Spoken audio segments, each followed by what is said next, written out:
I'm a new agent. I just finished my licensing class. What I got out of that was, RESPA violations suck. All right. Yeah, don't violate fair housing. Yay. Yeah. Okay. Like paint disclosure. So Broker Don, what do I do now? I'm fresh. I'm new. I got to tell you what I tell every new person. Start with rentals. Interesting. And this is very common in New York City. But I want that $30,000 commission. Good luck with that.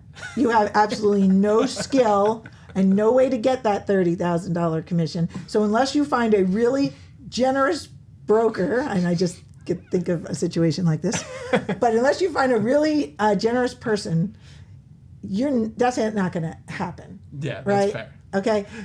I mean, yeah, you could get lucky or a one-off or buy a house for your dad, something like that. But for the most part, that's not going to happen. So then tell me about rentals, because that's intriguing. I always tell everybody to start with rentals. First of all, rentals are way easier to do. They're easier to find. It's easier to find people who need a rental. It's easier to find landlords who are willing to list with you to do a rental. And the reason I say start with rentals is because you'll get your feet wet. You'll learn how to do deals, but you'll start building a book of business. That book of business will be all the people you put into a rental home, or all the landlords, or all the investors. Those people do the most deals. Yeah. Right? Some people move every year. Yeah. Right? You can you deal move with a lot them. more as a renter generally. Right. But generally, renters eventually buy homes. Yeah. Or you find people who need to rent somewhere. Oh, why do you need to rent this? Because I'm getting a divorce. Oh, you're getting a divorce? So sorry to hear that. Where do you live now? Oh, me and my husband, we have to sell the house. We can't afford to keep it because we're getting divorced. Really? Who's selling your house for you? Well, we haven't picked an agent yet. Really? Start with rentals. I am telling you, it is a gold mine. And people don't realize it. No, and that's such great advice too, because there's a whole demographic.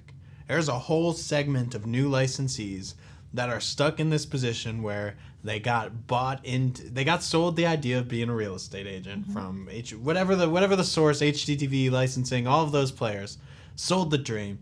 And then they get on the other end, and then they go to a broker, and they're like, sphere of influence. And then the person's just like, all of my friends are 22. Yeah, I know, right? All of my friends are 22. None of them are buying houses right now. None of them have credit. None of them have pot to piss in, and they've all got $100,000 in student loans. Yeah. So good luck with that. So no, the rental approach. But all your friends need to rent a place. Yeah, exactly. Everyone needs somewhere to live. Everyone's got to live somewhere. Everyone needs somewhere to live. And sure, maybe affordability has gotten us to a place where living with your parents is very common until older ages, and there's no shame in that. Mm-hmm. But you can't tell me that all of your friends are living with your parents, even if you're in your young 20s. Come on. The biggest multi-millionaire agents in New York City all started with rentals because it is what they teach there. Now, that's because most people rent in New York City, right. And rents in New York City are $4,000 and $5,000 and $10,000 and $20,000, and you put someone in a rental and you get a $5,000 check, and you can do 5 of those a month, and hey, that's cool.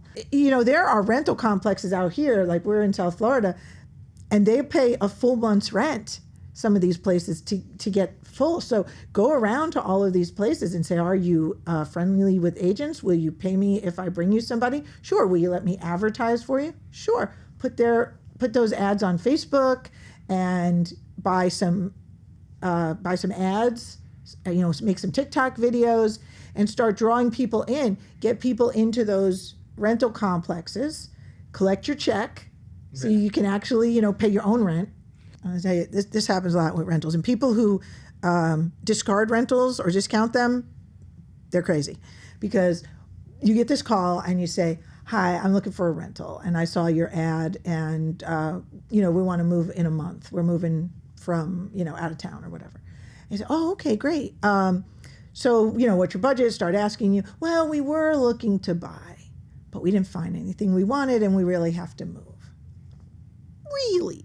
Really, were you looking to buy? Now you have yourself a purchasing customer. And even if you put them into a rental, make sure that you get some kind of clause where they can get out of it for when they find that house. That's what we do. We get people in houses. So it's funny, this renter conversation, it was never supposed to go here, but My State MLS helps with this situation exactly. We do have a product specifically for what we're describing that was built around what we're describing. It costs an extra $50 per month, but it is well worth it, and it gets a ton of different leads. We call it open listings. Yeah, it's really advertisements, but yeah, we call it open listing. You do exactly what we just said. Put your open listings into My State MLS and syndicate them. We'll syndicate them to places that accept open listing syndication. Once those syndicate, you'll get leads, you'll get exposure, and you still want to take it over to Facebook. You still want to boost the post. You still want to advertise and handle all of those things, but paying us just $95 a month for the regular membership plus $50 is so much more affordable than just buying leads that you are chasing around trying to convert from any other company. That people sold to 10 other agents or 20 other, that lead was sold to 20 other people.